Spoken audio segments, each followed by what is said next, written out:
Question 75 of mock test 1. Shija लिखो question.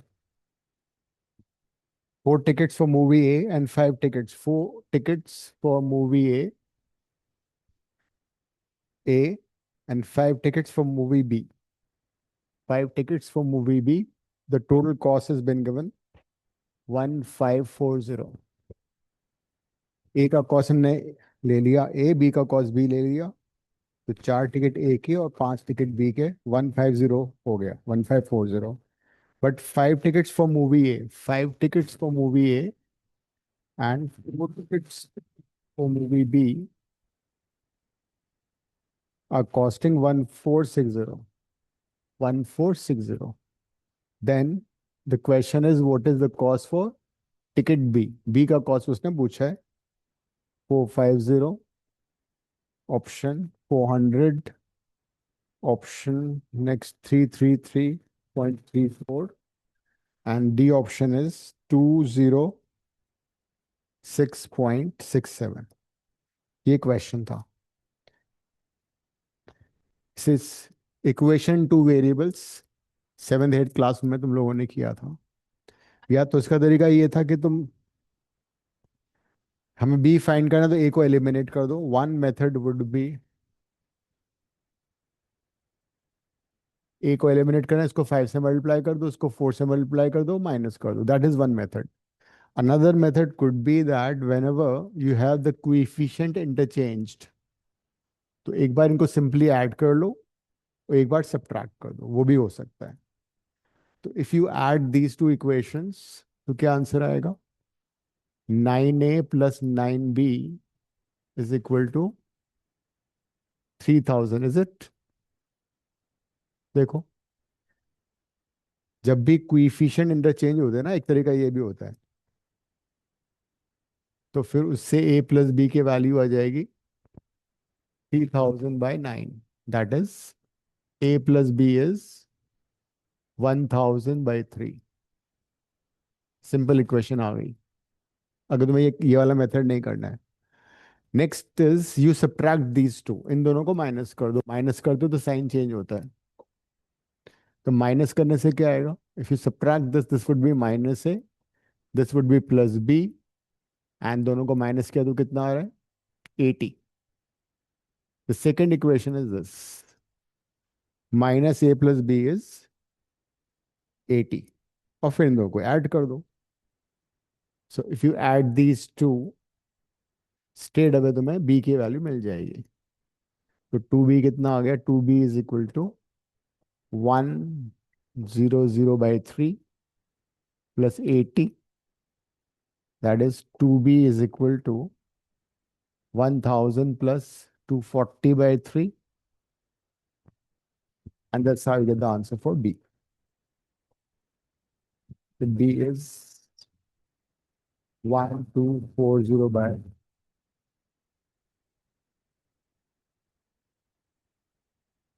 620/3. So when the coefficients are like this way you can multiply. मतलब you can add and subtract.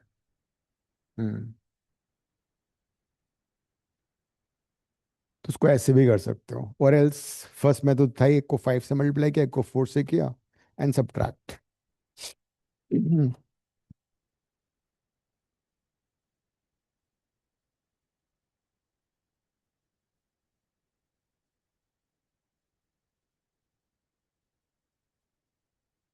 हमने last time में कौन सा test, mock test discuss किया था?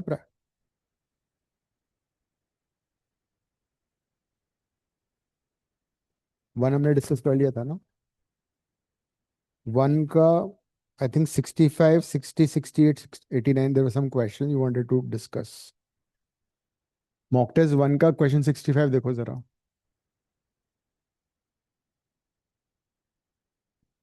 Mock test one का, is it mock test one? तो mock test four, four का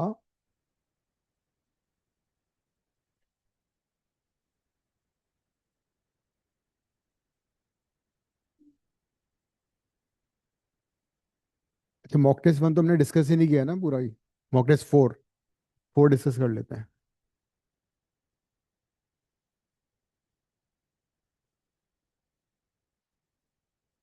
किसकी? हाँ है, पूछो एक बार।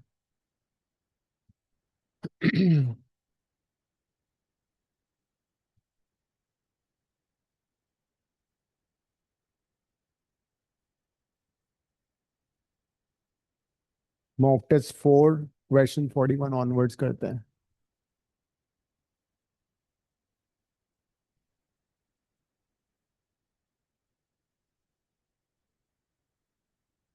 A can do a piece of work in 20 days while A and B together can do in 12 days. A and B and all together can do in 10 days. And how many days will the work do if they work for day in pattern A, B, A, C, A? अच्छा question है, करो। ए कर रहा है alone in 20 days, and be together they do it in 12 days. A, B, C together, A, B, and C together, they complete the same work in 10 days. So by forming the equation, you can find the work done by A तो given ही है, work done by B and work done by C का individual time निकालो एक बार।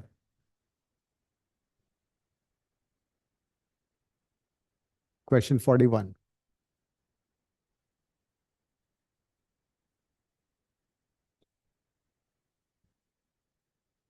You can find their 1 day work.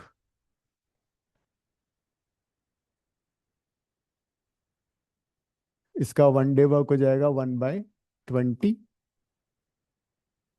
And B का मैं B का ले लेता हूँ time, suppose y days, and C का I am taking z days। So B का 1 day वर्क कितना हो जाएगा?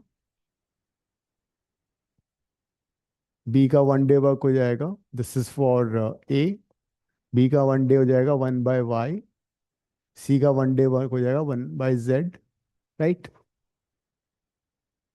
तो A and B they completing the work in 12 days, मतलब ए ने एक दिन में काम किया 1/20, बी ने एक दिन में काम किया 1/y, और दोनों ने मिलकर कितना काम किया 12 days में, equal to 1/12। This is the first equation. यहाँ से y निकाल लो, एलसीएम ले लो। कितना आ रहा है रू y?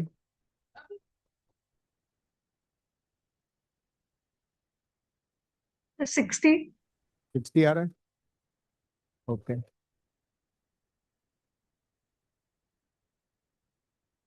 एलसीएम कितना आ रहा है इसका? 60।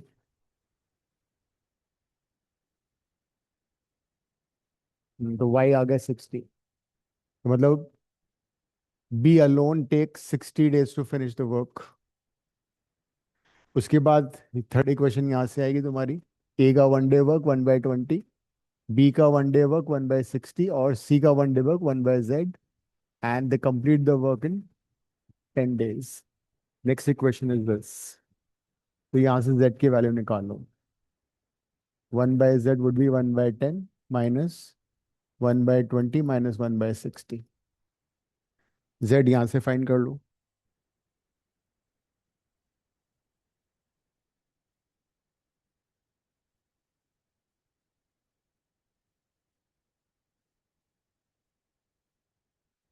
सो 1/z हो गया, एलसीएम 60 हो गया, 6 - 3 - 1। जेड भी 60 आ रहा है, क्यों? हाँ, राइट, जेड आ गया 30। So now we know individually how much time they will take to finish the work. अब क्वेश्चन में क्या पैटर्न दे रखा है? That they have to do the work in certain manner, which is पहले ए work करेगा, फिर B, mock test 4 लिखा है इस पे,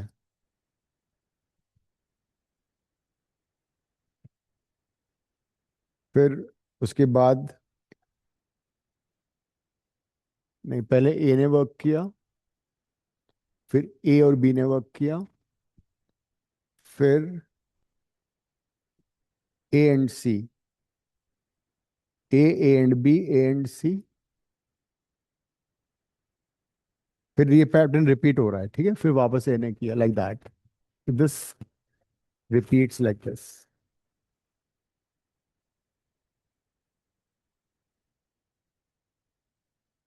फर्स्ट यही है ना, in how many days will the work be done if they work for a day in the pattern A, then A and B, then A and C, and then A again, and so on. So this pattern repeats. तो देख लेते हैं। हाँ, right. एक series में देखो कितना काम हो रहा है। ए ने कितना काम किया वन डे में? 1/20। ए और बी ने मिला के कितना किया? 1/12। और फिर ए बी सी ने कितना किया? 1/10। तो this is 3 days। In 3 days the work completed will be so much. पहले 3 दिन में इतना काम हो रहा है, एक बार इसको ऐड करके देखो कितना आ रहा है। 1/20, 1/12, 1/10। एलसीएम लो, उससे हमें आइडिया लग जाएगा कि हमें कितने ऐसे सीक्वेंसेस चाहिए। एलसीएम कितना होगा इसका? 60। 3, 5, 6, बेसिकली 11, 3, 14, 14/60।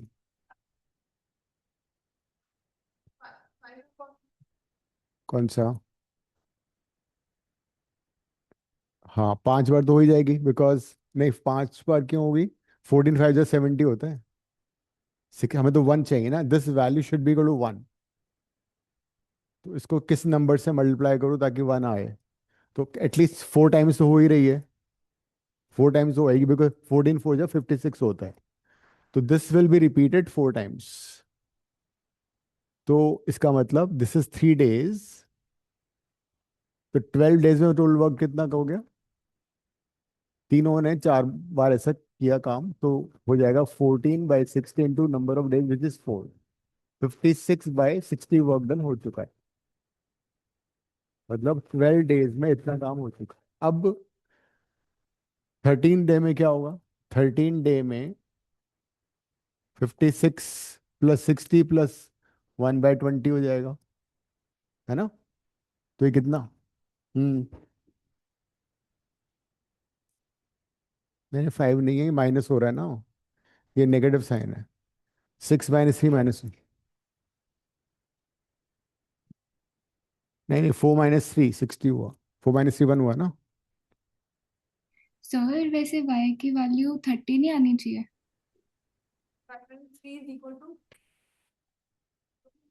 कितने डेज में कंप्लीट हो रहा है? हम्म। तो अब क्या तुम क्या बोल रही थी? 59/60 अभी भी वर्क डन बचा है। तो नेक्स्ट डे में ए और सी वर्क कर रहे हैं, ना ए एंड बी वर्क कर रहे हैं। 14th डे पे ए एंड बी वर्क करेंगे। सर हाँ। सर y की वैल्यू 30 होगी। क्या 9 की वैल्यू? y की वैल्यू 60 नहीं होगी, 30 होगी। अच्छा, गलत गलत हुआ है। हाँ। हाँ, शीजा ये बोल रही थी। This is 5 - 3।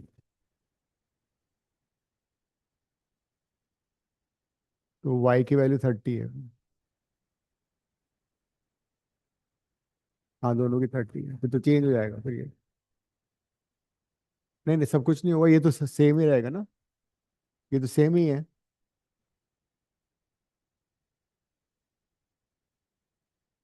तो ये तो यहाँ तक तो वही रहेगा ना, 3 दिन में इतना काम हुआ, 14/60। तो इसको 4 टाइम्स रिपीट किया हमने, तो कितना होगा? 56/60 हो चुका है। नेक्स्ट क्या हो रहा है? 13 डे में A and B are working. तो when A and B are working together, how much they doing the work है? 13 डे में वन बाय ए ने काम किया सिर्फ, है ना, 1/20 हो गया, कितना आ रहा है टोटल? ए ने काम किया तो 15/60 हो गया। उसके बाद 14 डे में ए एंड बी वर्क कर रहे हैं, तो 15/60 प्लस 1/12, देखना कितना आ रहा है। ज्यादा आएगा ना, इसका मतलब द आंसर मस्ट बी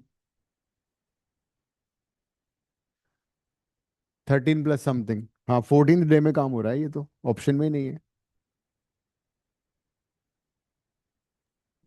ना आई गेस AC 1/10 नहीं होगा, क्योंकि ABC 10 days है ना, तो कुछ कम होना चाहिए। कौन सा? और जो AC 1/10 किया है, लेफ्ट साइड। ये वाला? ये हमने नहीं, 60। लेफ्ट साइड जो सीक्वेंस है, AABAC वाला, हाँ, तो उसमें तो उसमें। 20 दे रखा है, 12 दे रखा है, 10 दे रखा है, तो बट 10 तो ABC तीनों है ना। एबीसी किस में है? नहीं मतलब 10 days तो ABC तीनों का कंबाइंड है, तो AC का कुछ और वैल्यू होनी चाहिए ना।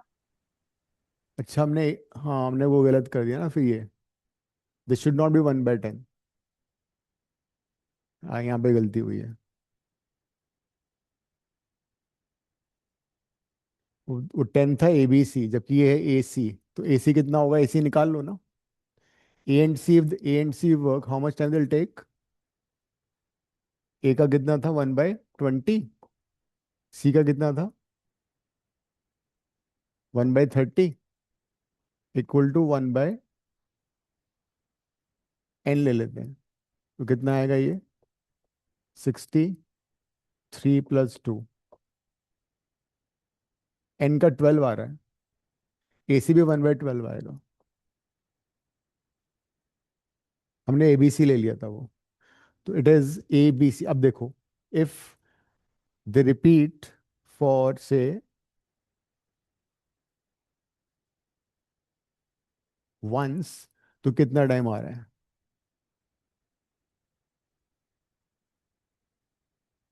एक बार में 3 दिन अगर ये काम करते हैं इसी पैटर्न में, how much is the work done? 60 is the LCM, 5 + 5 कितना हो गया ये, 13/60। 13/60 होगा 3 डेज में।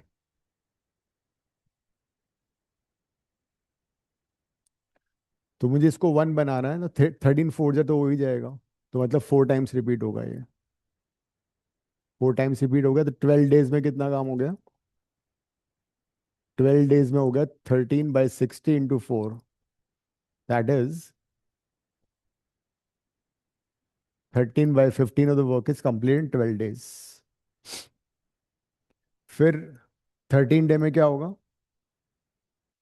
13 डे में हो जाएगा 13/15, ऑलरेडी खत्म हो चुका है, प्लस 1/20।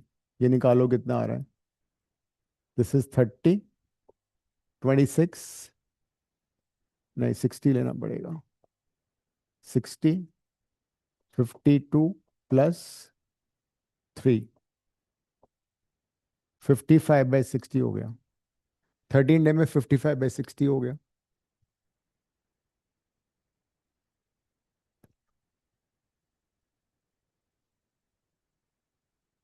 इसको कैंसिल करोगे तो करके देख लो, या तो फिर 14 डे में क्या होगा फिर? 14 डे में 55/60 ऑलरेडी वर्क हो चुका है। 14 डे में दिस पर्सन इज वर्किंग, तो 60 is the LCM, this is 55। हाँ, ये हो गया 1। 14 डेज आंसर है ऑप्शन में। अच्छा, आंसर नहीं है मेरे पास, ठीक है। 14 डेज का आंसर है। नेक्स्ट करो। क्वेश्चन नहीं है हमारे पास? बाकी लोगों के पास है ये? मॉक टेस्ट 4 है सभी के पास, आन्या? नहीं है। हाँ, नहीं नहीं है? है। नहीं। तो फिर मेरे को तो डिस्कस करने के लिए दिया मैम ने।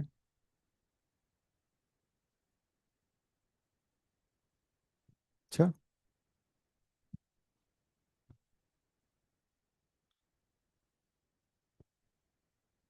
और ये जो था, एक और निफ्ट वाला जो पेपर था, प्रैक्टिस टेस्ट 2, पी ये है सबके पास? PT2 है तुम्हारे पास, देखो। Yes sir. Average of 11 observation 30। ये कर लेते हैं डिस्कस फिर। एवरेज ऑफ 11 ऑब्जर्वेशन इज 30 है। हाँ ये कर लो फिर।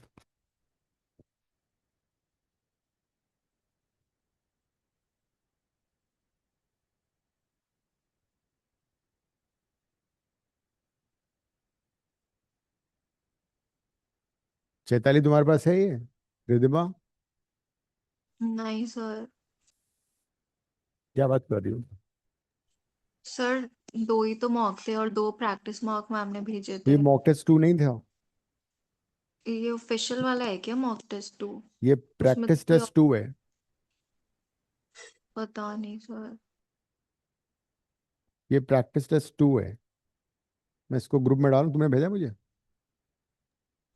प्रैक्टिस टेस्ट 2 तो है सर, ग्रुप पे है हाँ वो। वही है ये। ठीक है। निकालो। रिद्धिमा तुम्हारे पास है? ठीक है। क्वेश्चन 51 देखो। Average of 11 observation 30। एवरेज में मालूम है कैसे निकलता है? ऑब्जर्वेशंस को ऐड करते हैं, divide by number of observations. ठीक है। So this would be 330 is equal to x1 plus x2 till x5। पहले 5 observation, then 6th observation, and then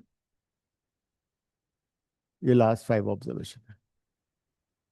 average of first 5 observation 25। पहले 5 ऑब्जर्वेशन का 25 दे रखा है, मतलब पहले 5 ऑब्जर्वेशन को ऐड करो, 5 से डिवाइड कर दो, कितना आएगा ये? यहाँ से x इनकी वैल्यू आ गई मेरे पास, इसको यहाँ सब्स्टिट्यूट कर देना। फिर लास्ट 5 ऑब्जर्वेशन का सम कितना है? एवरेज कितना है? 28। मतलब लास्ट 5 ऑब्जर्वेशन ये हैं, x7 से लेके x11 तक। इनका भी एवरेज निकाल लिया, मल्टीप्लाई किया, तो इसकी भी वैल्यू आ गई तुम्हारे पास। इसको यहाँ सब्स्टिट्यूट कर दो, x6 की वैल्यू आ जाएगी। क्या? हाँ वही किया है, वही किया है, उसको माइनस कर दिया उसमें से। सो 330, हाँ 125 x6। तो 330 माइनस 265, 265 ना। x6 की वैल्यू 65 आ गई। एवरेज की क्वेश्चन अक्सर आते हैं। Average is always sum of all observations, in general याद कर लेना, divide by number of observations. अगर दो अलग अलग ग्रुप के तुम्हें एवरेज दे रखे हैं तो उस ग्रुप का एवरेज भी आ सकता है। पूरे ग्रुप का एवरेज आएगा n1 x1 plus n2 x2 divide by total number of observations. अगर सपोज दो ग्रुप हैं, एक का एवरेज x1 बार है, दूसरे का x2 बार है, एक में ऑब्जर्वेशंस x1 n1 है, दूसरे में n2 है, तो पूरे ग्रुप का एवरेज ऐसे निकलता है। नेक्स्ट क्वेश्चन देखो।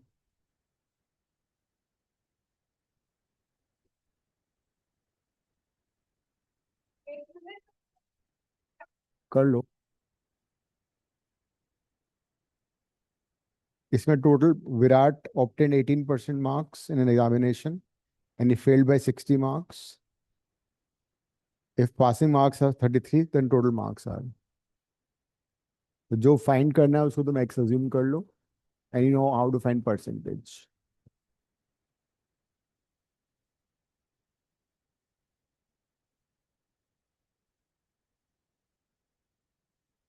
So start like this. Suppose the total marks are x.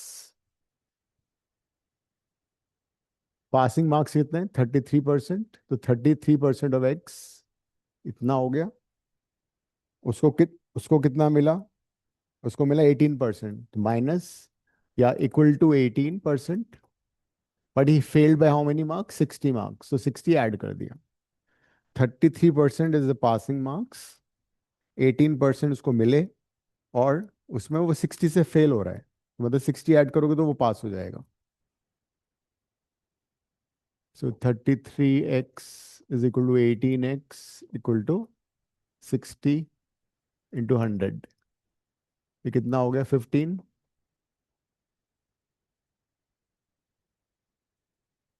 400 is the answer. The total marks are 400.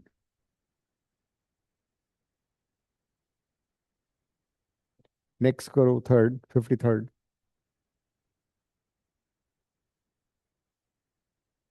अभी आ रहा है उसमें ना, उसमें कैलकुलेशन ज्यादा हो जाती है.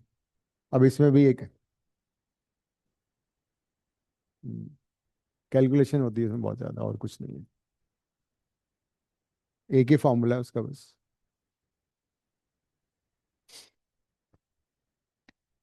Question number 53.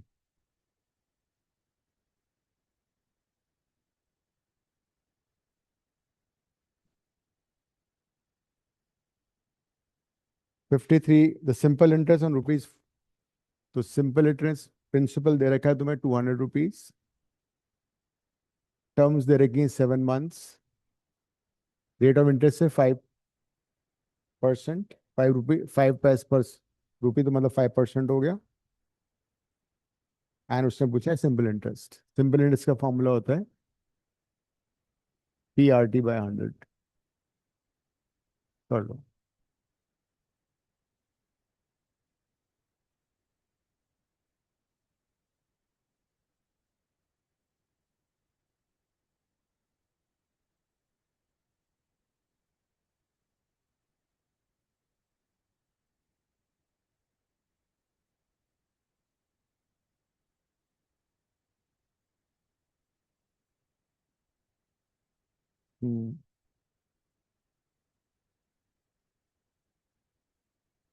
Answer is 70.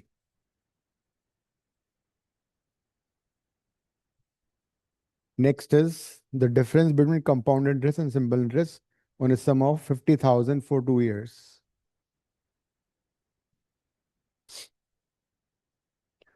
तो कंपाउंड इंटरेस्ट में अमाउंट का फॉर्मूला होता है principal plus principal into 1 + R/100 to the power n. ये होता है formula. n is number of terms पर नंबर ऑफ ईयर्स. हाँ, अगर कंपाउंडिंग एनुअली है और रेट ऑफ इंटरेस्ट R% है, then this is the formula. लेकिन ये अमाउंट का फॉर्मूला है, तो अगर अमाउंट में से प्रिंसिपल को माइनस कर देंगे तो कंपाउंड इंटरेस्ट आ जाएगा. तो बेसिकली कंपाउंड इंटरेस्ट, अगर सिर्फ कंपाउंड इंटरेस्ट निकालना है तो अमाउंट में से you need to minus the principal. तो एक तो ये याद कर लो, दूसरा ये याद कर. कंपाउंड कंपाउंडिंग जब भी होती है तो इंटरेस्ट हमेशा ज्यादा आता है. सिंपल इंटरेस्ट में इंटरेस्ट कम होता है, बिकॉज कंपाउंड इंटरेस्ट में इंटरेस्ट पे भी इंटरेस्ट लगता है आफ्टर द टर्म.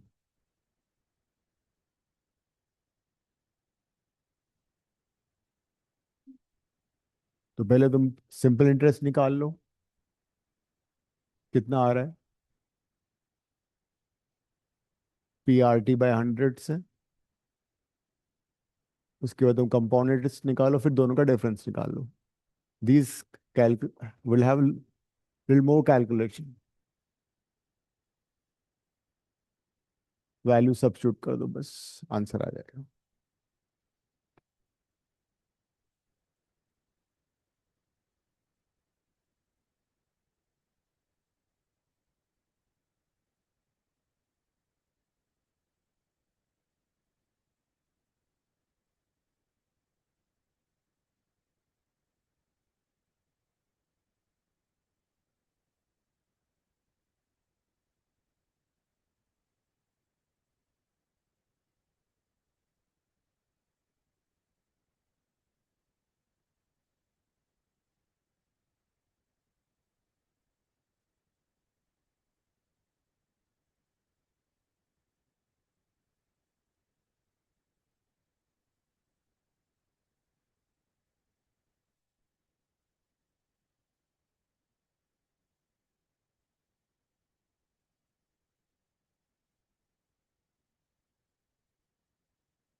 6500 आ गया कम सिंपल इंटरेस्ट।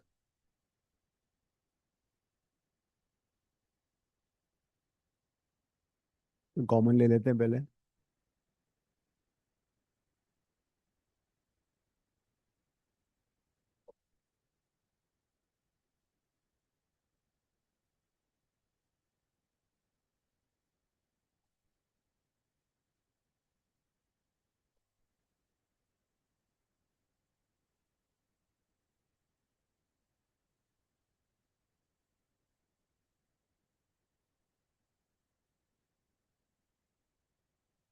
1065 होल स्क्वायर -1 करना पड़ेगा तुम्हें। कैलकुलेशन है।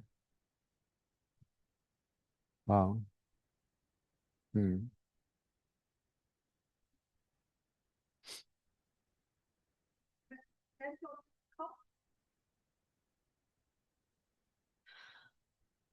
तो बेसिकली कंपोनेंट के क्वेश्चंस में ना जनरली कैलकुलेशन ज़्यादा होती है, बस इसको मल्टीप्लाई कर लो। वन, उसको डेसिमल शिफ्ट कर दिया ना मैंने।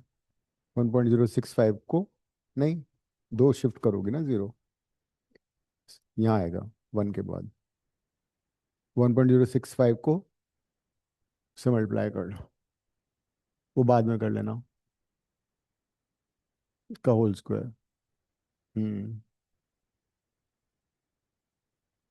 वो भी कर सकते, फिर भी मल्टीप्लाई करना पड़ेगा। नहीं, वो दो बार, एक बार माइनस करोगी, ऐड करोगी, फिर मल्टीप्लाई करोगी, तो बेटर स्क्वायर कर लो।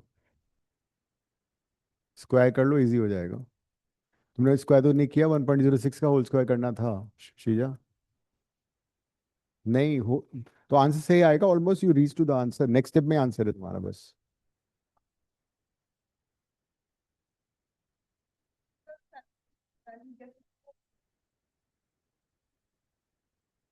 तुमने किया हुआ है, इसको छोड़ो।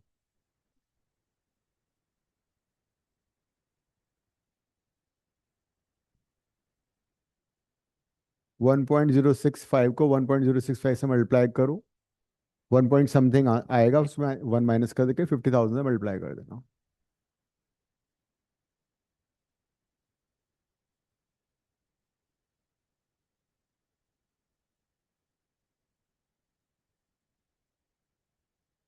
तो कंपाउंड इंटरेस्ट के क्वेश्चंस में अगर, हाँ, उसमें डेसिमल भी देखो एक बार।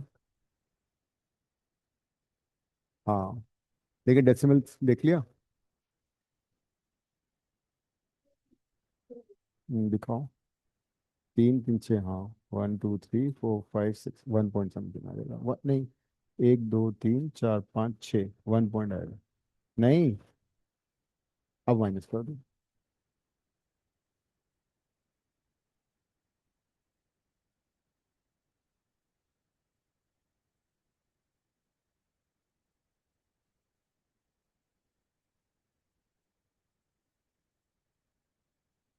हो गया सभी का ही।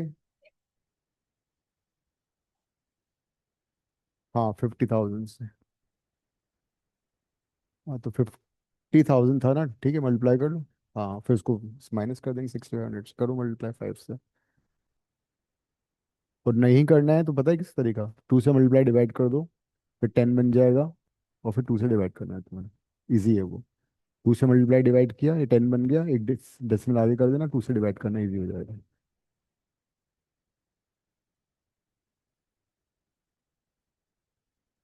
तो 1.065 का स्क्वायर आएगा 1.134,225, फिर इसको -1 करेंगे, इंटू 50,000 कर देंगे, तो 6711.25 आ गया, एंड -6500, तो इसका आंसर है 211 पॉइंट। ठीक है, नेक्स्ट कर लो अब। तुमने किया है ऑलरेडी, कर चुके थे। इसका आंसर आएगा 200 समथिंग, 211.25।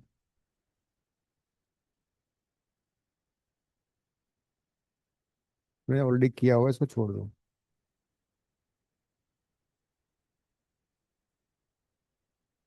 नेक्स्ट क्वेश्चन देखो।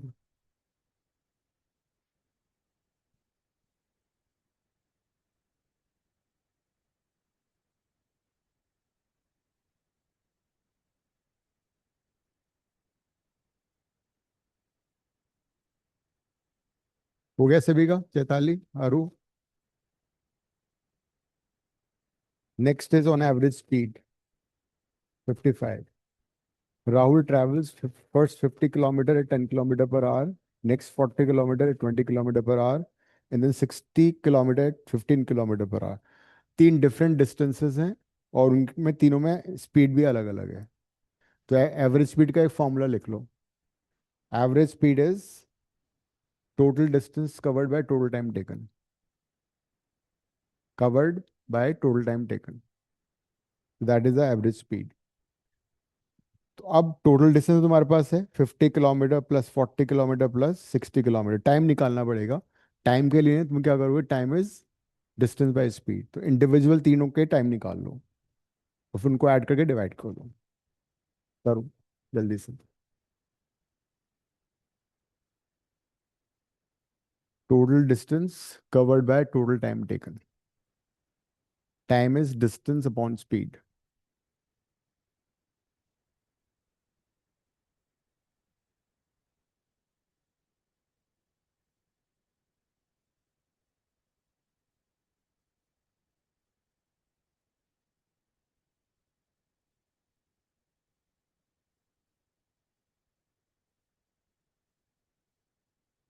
तो फर्स्ट वाला टाइम कितना आ गया? 5। तीनों टाइम निकाल लो।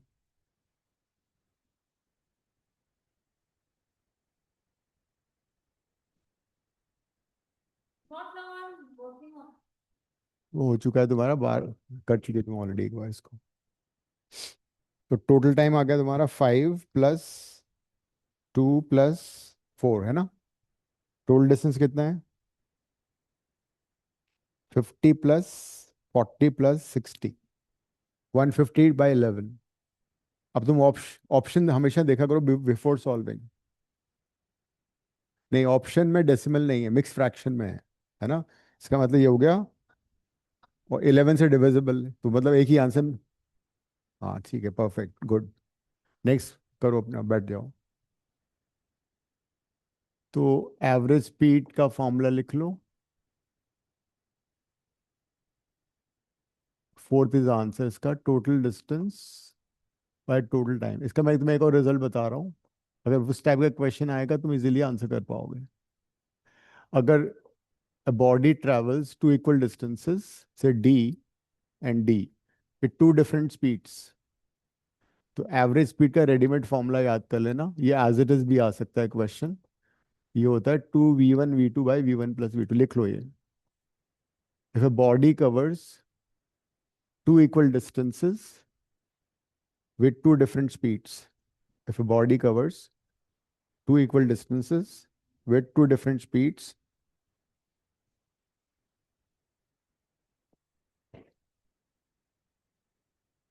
then average speed is 2v1v2/v1 + v2। और अगर इसमें तीन डिफरेंट स्पीड डिस्टेंसेस हैं, तीन इक्वल डिस्टेंसेस हैं, D D and D speed, ये v1 स्पीड है, ये v2 स्पीड है, ये v3 स्पीड है, तो उस केस में एवरेज स्पीड का फॉर्मूला क्या होगा? 3v1v2v3v2v3v3v1। ये भी लिख लेना।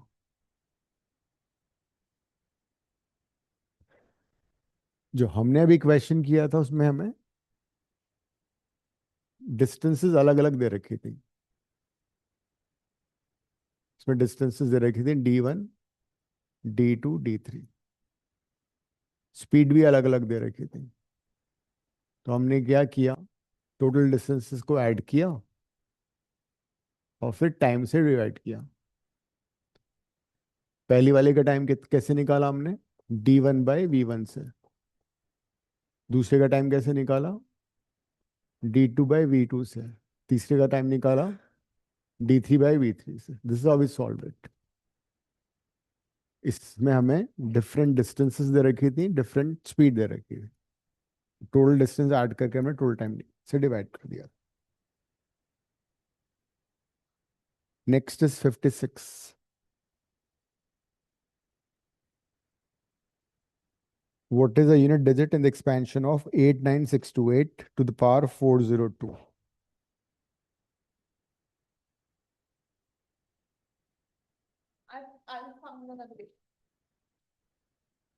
तो ऐसे क्वेश्चन में क्या करते हैं, you can't multiply 89628 to the power 402, वो तो नहीं कर सकते। और हमें यूनिट प्लेस में डिजिट चाहिए, तो हम क्या करते हैं ऐसे केसेस में, 8 का पैटर्न देखते हैं, 8 की पावर्स का पैटर्न देखो, बिकॉज यूनिट प्लेस में 8 आ रहा है ना, 8 की पावर 1, इस नंबर में यूनिट प्लेस पे 8 आ रहा है, 8 की पावर 1 8 हो गया, 8 स्क्वायर निकालो, 8 क्यूब निकालो, 8 की पावर 4 निकालो, 8 की पावर 5 निकालो, एक बार करना, उसे एक पैटर्न मिल जाएगा, तुम्हारा आंसर आ जाएगा। 8 टू द पावर 1 8 हो गया, 8 टू द पावर 2 64 हो गया, 8 to the power 3, and then you find a pattern कि वो कितने नंबर्स के बाद रिपीट हो रहा है, राइट। दो और करो। तो इन क्वेश्चन का ये तरीका है, find out the pattern of power of 8। एक बार और कर लो लास्ट। हाँ ठीक है, सही किया तुमने।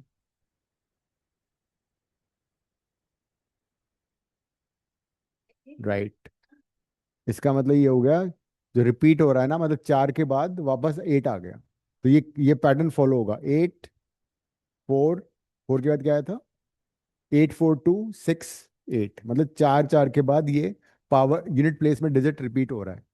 तो नाउ हमारे पास जो पावर दे रखी है 402 है, मतलब 400, तो 4 का मल्टीपल है ना, तो वापस हम वहीं पे पहुंच जाएंगे, उसके बाद पावर 2 आएगी। हम्म। हाँ दिखाओ, अब सही किया तुम्हें, मैं लिखता हूँ उसको इधर। ठीक है, परफेक्ट। बैठो अब। हाँ हाँ, नहीं हाँ वैसे कर लो, या 400 लिख लो, उसको 400 प्लस 2 लिख लो, इसमें यूनिट प्लेस पे 8 आ रहा है। नेक्स्ट पे तुमने 64 किया था, 64 आ गया, फिर 8 क्यूब कितना था, 512 2 आ गया। हाँ, 8 की पावर 4 कितना आया था, 4096, मतलब यूनिट प्लेस बैठ जाओ श्रीजा, 6 आ गया, तुम भी लिख लो उसको। और 8 की पावर 5 करने से वापस हमारा यूनिट प्लेस पे 8 आ गया था, है ना। कितना था वो, पूरा नंबर ही उतनी बढ़ेगी, 8 आ गया, मतलब उसकी जरूरत नहीं है, वी डोंट नीड। मतलब जो रिपीटेशन हो रहा है 4 के बाद हो रहा है, बस। हाँ, और जनरली 4 5 में रिपीटेशन आ जाता है, तो 400 में वापस वही आ गया, और बचा 2, पावर 2 बचा, तो 2 पावर का मतलब कितना आ गया, 4 आ गया, 8 की पावर 2 4 आएगा, तो उसका आंसर है, यूनिट प्लेस में 4 आ रहा है। नेक्स्ट करो अब।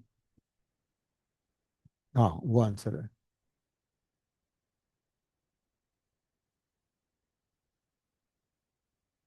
क्वेश्चन 57।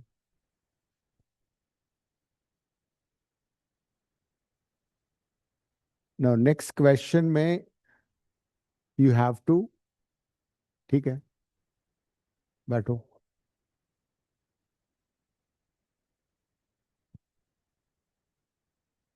एक नंबर दिया है तुम्हें, 25849 x4, मतलब x की जगह पे जितने भी डिजिट्स आएंगे, तो मतलब लास्ट 2 डिजिट्स 4 से मतलब number should be divisible by 4। हाँ, तो उसमें तुम्हें कंडीशन ऑफ डिविजिबिलिटी पता होनी चाहिए 4 की। तो अगर लास्ट 2 डिजिट्स डिविजिबल होते हैं, तो पूरा नंबर। हम्म। हाँ हाँ राइट, 3 में सम ऑफ डिजिट्स देखते हैं, 11 में ऑल्टरनेट प्लेसेस पे जो डिजिट्स हैं उनके सम का डिफरेंस, 0 11 से अगर डिविजिबल देखना है, तो मैं सपोज 131 डिविजिबल है या नहीं है, तो ऑड प्लेसेस पे जो डिजिट्स हैं उनको ऐड कर लो, और ये इवन प्लेसेस पे उनको ऐड कर लो, एक ही आ रहा है, दोनों का डिफरेंस निकालो, या तो 0 होना चाहिए, 11 से डिविजिबल होना चाहिए, तो वो नंबर 11 से डिविजिबल होता है। तो हाँ, तो ये number should be divisible by 4, 8 9, नहीं सॉरी क्या था, 2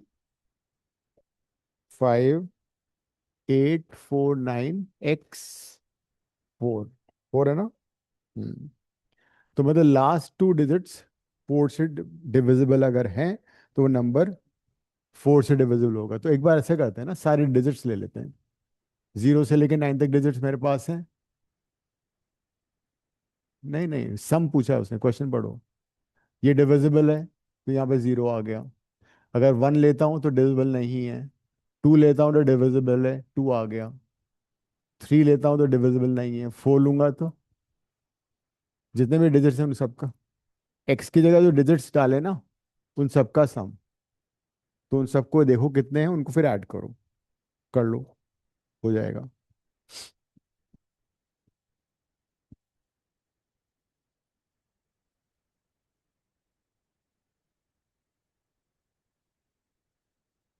तो 0 4 आएगा, 24 आएगा, 44 आएगा, 64 आएगा, 84 आएगा।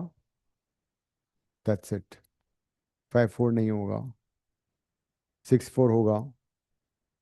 64 तो होता ही है।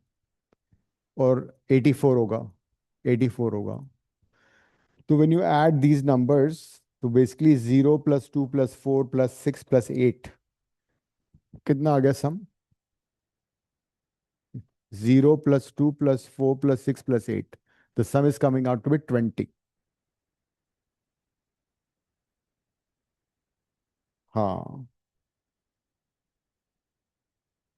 हम्म।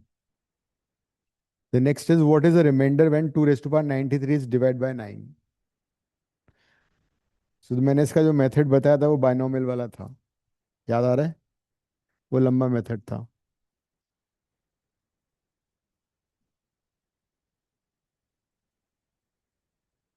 मैं तुम्हें वापस बता दूं मैंने क्या कैसे किया था वो।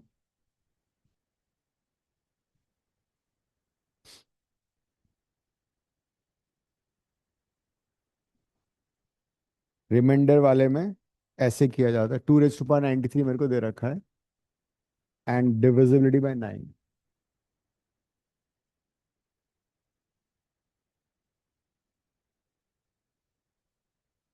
अगर हम इस नंबर को 9 से डिवाइड करें तो फिर व्हाट विल बी, हाँ रिमाइंडर क्या आएगा? तो इसका तरीका पता है क्या था? इसका तरीका ये था कि जैसे कि थिंक ऑफ ए नंबर जो कि 9 के आसपास हो। 8 है जैसे, तो मतलब जैसे कि 2 की पावर में 3 लिख सकता हूँ उसको, है ना। 2 की पावर 3 to the power 23 हो गया ये। नहीं, 31 हो जाएगा। 2 की पावर 3 to the power 31। 2 की पावर 3 हो जाएगा 8। लिखो, तुम बैठोगे, 1 मिनट बताता हूँ। अरे सुनो ना, मम्मी नाराज हो रही है तुम्हारी। चलो लिखो इसको एक बार, मैं बता रहा हूँ कैसे करना है। किया नहीं है तुमने मेरे साथ? अभी नहीं किया तुमने, रुक जाओ अभी। लिखो एक बार, लिखो, नोटबुक में लिखो। 8 हो गया। हाँ। अब क्या होगा? This I can write as 9 - 1 की पावर 31। ठीक है। तो मैंने तुम्हें एक फॉर्मूला बताया था, ये वाला a + b⁴ वाला फॉर्मूला बताया था। इसको मैं कुछ याद नहीं करना, मैं लास्ट टाइम याद करनी होती है कि अगर यहाँ पे लास्ट टाइम जो है हमेशा +- b⁴ आती है, ऐसे याद कर लो। तो इसके एंड में क्या होगा?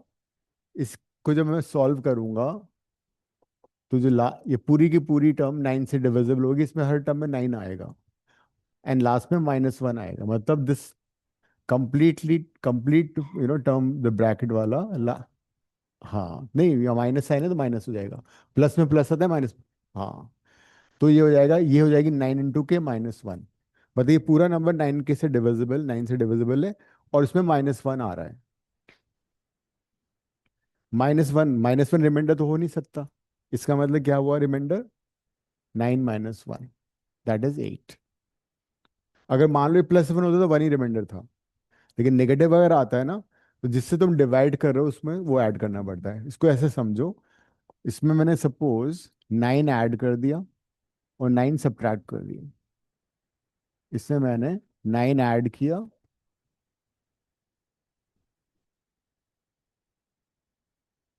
और 9 ही सब्ट्रैक्ट कर दिया। तो ये तो 9 से डिविजिबल है अभी भी। तो रिमाइंडर कितना बचा? 8। बिकॉज द रिमाइंडर हमेशा पॉजिटिव होता है। तो अगर यहाँ माइनस, यहाँ प्लस साइन होता तो यहाँ +1 आता, फिर रिमाइंडर 1 ही हो जाता।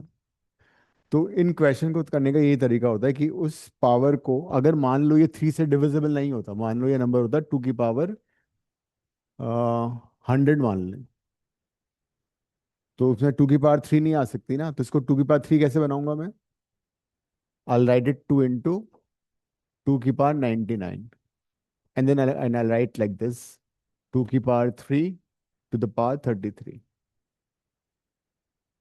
इसमें क्या हो, जो भी रिमाइंडर आ रहा होगा वो 2 से मल्टीप्लाई हो जाएगा। फिर देखो बाहर 2 आ गया ना, ये वही तरीका है इसका भी।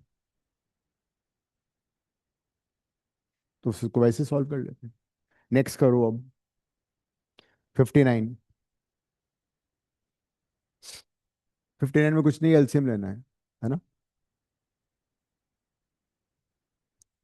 तुमने किया हुआ है, कर लो। इसमें तो स्टेप बाय स्टेप एलसीएम ले लो, आंसर आ जाएगा। हाँ देखो ऐसा है ना, लास्ट सबसे लास्ट में उसको एलसीएम लो पहले। इसका लो, सिर्फ इसका इतना सॉल्व करो। तो जब सॉल्व कर लोगे फिर इसका आंसर यहाँ लिख देना, फिर इसका लिख के फिर नेक्स्ट टाइम में लिख देना।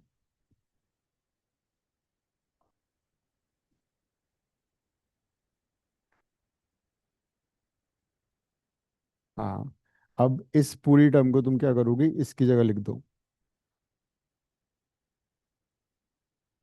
इसकी जगह, फिर एलसीएम ले लो। हाँ तो ये ऊपर आ गया 1 - a, 2 - a हो गया। हाँ दो तो 2 - a हो गया ना, 1 से लो का मतलब ही नहीं। दैट मीन्स तुम्हारी पूरी टर्म में ये 2 - a हो गई थी। हाँ उसको क्रॉस मल्टीप्लाई कर लो, सॉल्व कर लो। Take LCM step by step. जो सबसे नीचे वाली टर्म है 1 + a/1 - a, उसका एलसीएम लोगे तो 1 - a + a/1 - a आ जाएगा। होगा 1/1 - a, वो फिर रिवर्स हो जाएगा। So will become 3a/2 - a, and then you can solve it.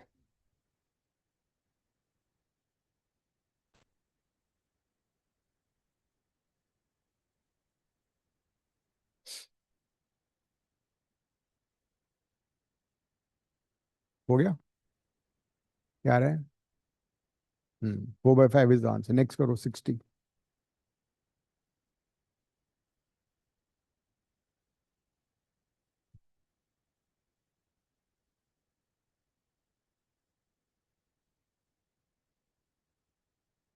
60 अच्छा क्वेश्चन है।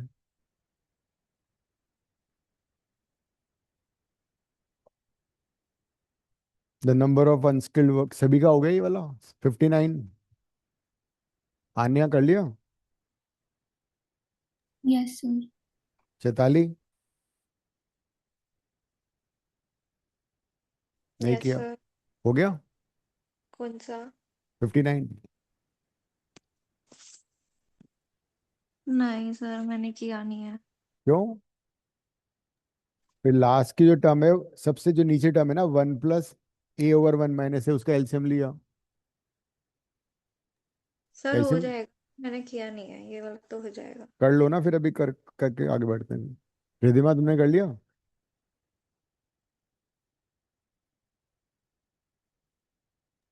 नहीं अभी सर, मैंने नहीं किया, मैं कर रही हूँ अभी। कर लो।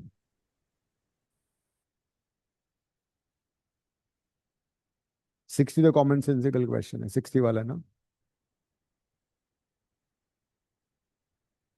हाँ वही वही है, वही है। ये तो आना चाहिए। स्किल्ड वर्क, स्किल्ड वर्कर तुमने एक्स से अगर ले लिया तो अनस्किल्ड हो गए 6x। हाँ हाँ, बस वो वही वही इसका वही कॉन वही कॉन्सेप्ट है उसका।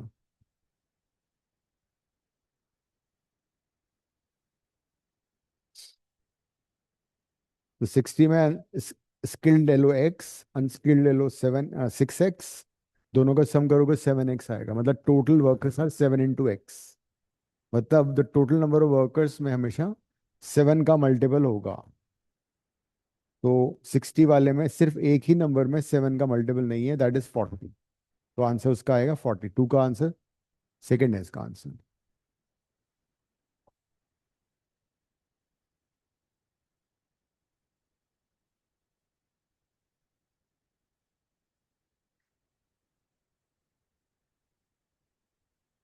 Then look at the 61 question.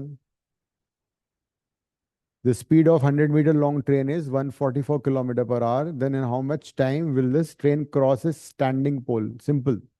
Standing pole अगर है तो सीधा सा फॉर्मूला लग जाएगा, length time equal to length of the train divide by speed. But यहाँ पे तुम्हें नीड टू बी केयरफुल। हो गया 4/5, हाँ वही आंसर है। ठीक है, गुड, बैठो अब। 61। हाँ हाँ, स्पीड को कन्वर्ट करना पड़ेगा। 60 वाला करना है या हो गया सबका? 60। Unskilled workers, skilled worker x ले लिया मैंने, अनस्किल्ड हो जाएगा 6x, 6 टाइम्स है ना उसका। तो टोटल वर्कर्स हो जाएंगे 7x। तो मतलब द टोटल वर्क के जो नंबर्स हैं वो 7 का मल्टीपल होना चाहिए। सिर्फ one number is not multiple of 7, that is 40।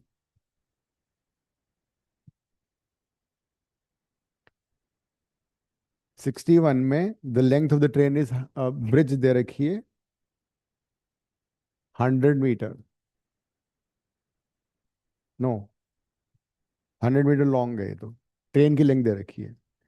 How much time this will cross standing pole? अगर पोल को इसको क्रॉस करना है तो उसको अपनी लेंथ के बराबर डिस्टेंस ट्रैवल करनी पड़ेगी। तो time is equal to L/V लगा दो।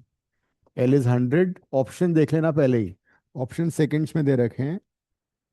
तो स्पीड को मीटर पर सेकंड में कन्वर्ट करो, किलोमीटर पर आवर को मीटर पर सेकंड में कैसे करते हैं?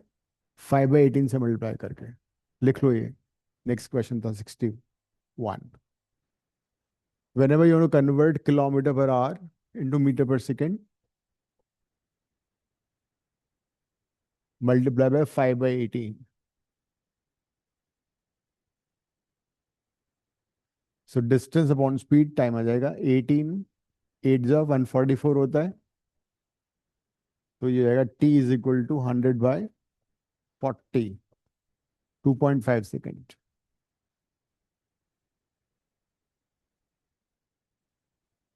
सिक्सटी टू देखो, how many zeros are there in LCM of 150, 70 and 2500? हाँ, ये बिना निकाले कैसे करोगे? सेकेंड इसका आंसर है।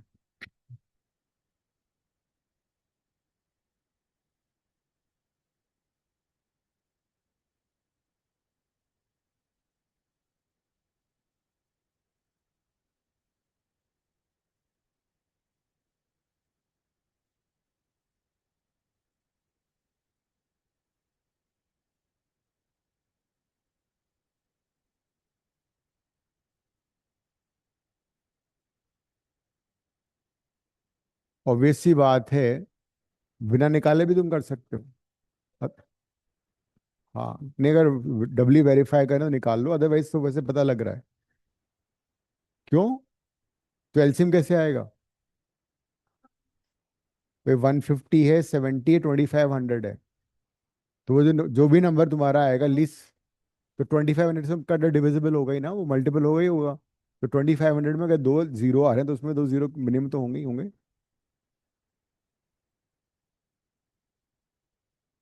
LCM of 150, 70 and 2500 would be at least multiple of 150, 70 and 2500। तो 2 जीरो तो आएंगे ही आएंगे। आ गए ना? बस या, और जितने फाइव्स आ रहे हैं, जितने टूज आ रहे हैं वो काउंट कर लो। वैसे भी पता लग रहा है साफ, 2 जीरो तो आएंगे ही आएंगे। देख नेक्स्ट क्वेश्चन इज एलसीएम निकालना तो आता है ना सबको? Riddhima, Aanya, Chaitali? Yes sir. Yes sir. इतना धीरे बोल रही हो, लग रहा है कि नहीं आता है। एचसीएफ आता है? एचसीएफ को एक बार वो जीसीडी भी लिख देते हैं, don't get confused. Highest common factor और जीसीडी मतलब ग्रेटेस्ट कॉमन डिवाइजर। एलसीएम हमेशा बड़ा नंबर आएगा, एचसीएफ हमेशा छोटा नंबर आएगा। 80, 120, 200 का एचसीएफ मतलब वो सबसे बड़ा नंबर जो कि इन तीनों में हो, कॉमन है, राइट।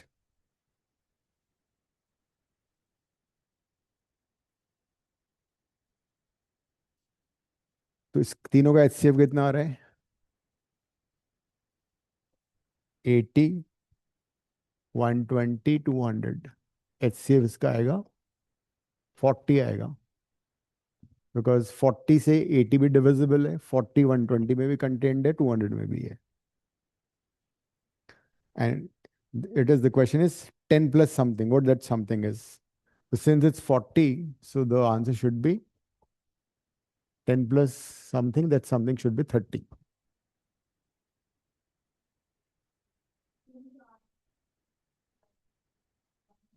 हाँ वो तो है ही, काफी लोग करके आएंगे, प्रेशर होता है वहां पे। दूसरी बात, अगर दो नंबर अगर होते हैं तो product of numbers is equal to the product of their LCM and HCF, लिख लेना है भाई। If there two numbers, then their product is always equal to the HCF plus LCM.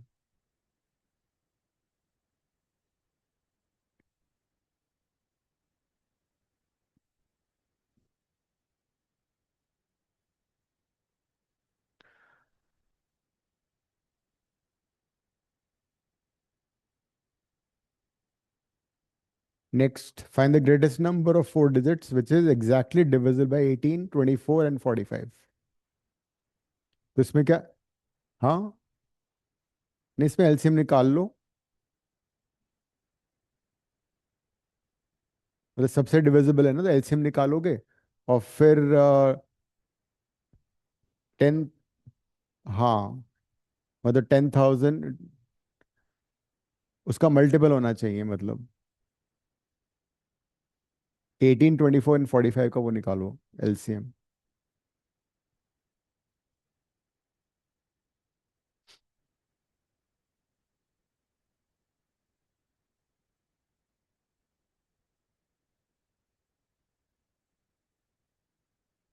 बाकी तो सारे वही रिपीट टाइप्स हैं क्वेश्चन, डिस्काउंट एंड प्रॉफिट, हमने लास्ट टाइम किया था ना प्रॉफिट के क्वेश्चंस। Speed and time.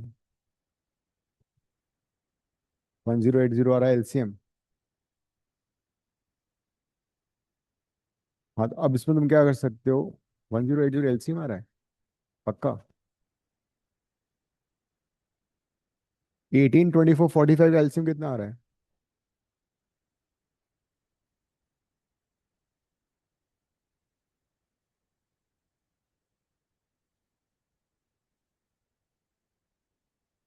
क्या किसी ने ये? सर 540 आ रहा है। 540 आ रहा है ना एलसीएम। अब या तो तुम चारों नंबर को डिवाइड करके देख लो, जो भी डिविजिबल है वही आंसर होगा। And in this what you can do is you can start with the largest number. सबसे बड़ा नंबर है 9860, is it divisible by 540? 540।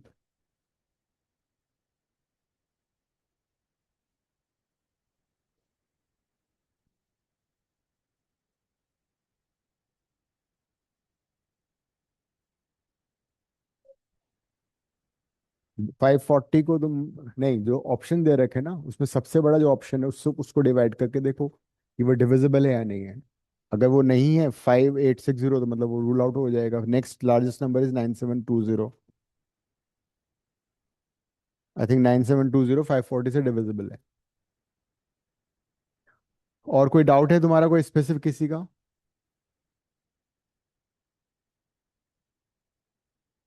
Anya, Riddhima, Chaitali? Because वो सारे क्वेश्चन वही रिपीट हो रहे हैं, परसेंटेज है, एवरेज है।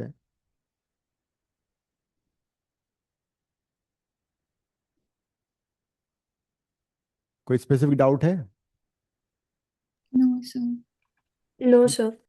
तो ठीक है, मैं एंडिंग द क्लास नाउ, और कोई हो तो मेरे को व्हाट्सएप कर देना, आई आंसर, ठीक है? आंसर दैट क्वेश्चन उससे WhatsApp you also, right? Then all the very best, ending the class. Thank you sir.